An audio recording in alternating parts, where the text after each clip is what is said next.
Hi there, and welcome to the Rangers News YouTube account. It's Jordan Carlisle here alongside James Black and Cammy Willis. And at the back end of last week, Rangers released their annual report with all the financial data that all rival fans wanted to feast on. We can't say that we're financial experts, but there's some big numbers bandied about in the report. And what was your initial reaction to that stuff coming out?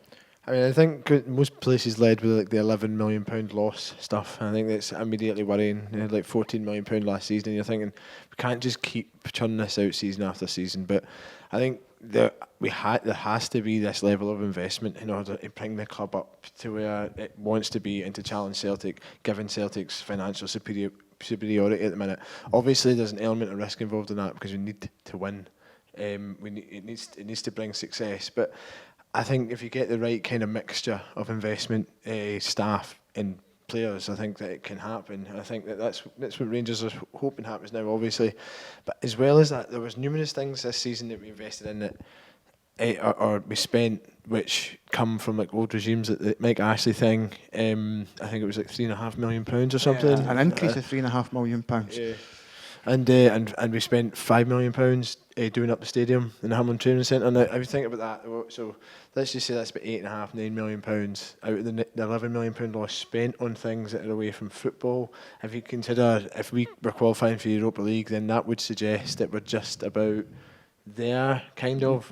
But obviously, you can't ignore the legacy issues. But yeah, these are part of the reason why there's still such robust investment required at Rangers, and obviously the player loss as well has been is in terms of how much money we've spent on players against how much money we've pulled back in, has been a major disappointment. Yeah, and obviously that wasn't part of the plan either. But I mean, in terms of the difference between kind of what we've made from selling players on to what we've actually spent on bringing better players in, and when you look at where we've been the last 2, 3, 4 years, I think anybody that would realistically believe that you would be making any kind of overall profit on your player turnover. Yeah, given there'd be in a padded room somewhere.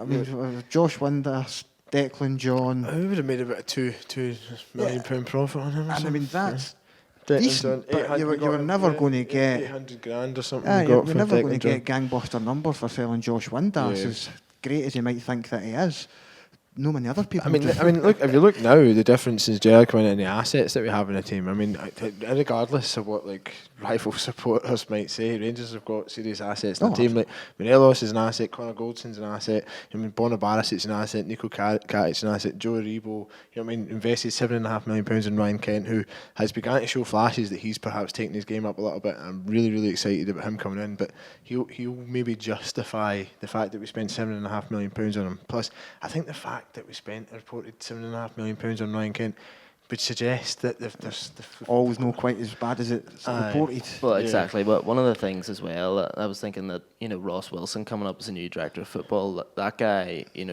by all accounts, is a very successful bloke in the stuff that he's done previously, and he's taken a bit of a risk, to come up from the Premier League and obviously take things on at Rangers. I don't think there's any chance he'd be coming anywhere near the club. Yeah.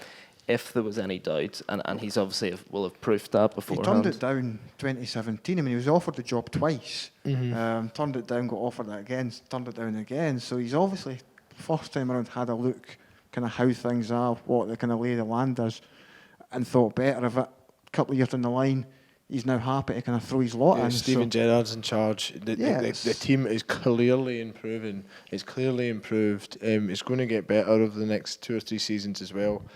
And it's an exciting project, I think, Rangers. And I think that let's say we're not financial experts, right, but if you're investing, like Dave King said in 2014 that it would take £50 million to invest into making Rangers challenge Celtic. I think they spent £30 million in 3 years. In 3 years. So, I mean, you're approaching that already. But I think, obviously, with these things, whatever you forecast, you naturally end up spending more. But I think these guys that are bankrolling Rangers and have come into Rangers have done so with the intention of getting them to where they need to be, and I don't think that they've got any.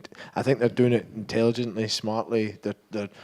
It's calculated risk, and there's obviously been setbacks like the Pedro Caixinha thing and stuff. But I think Rangers are heading in the right direction, even if the financial figures might be difficult to interpret. I mean, looking at the headline figure, an 11.3 million loss. I mean, great. Yeah, it looks like everything's really bad, but actually looking at kind of the overall picture of it.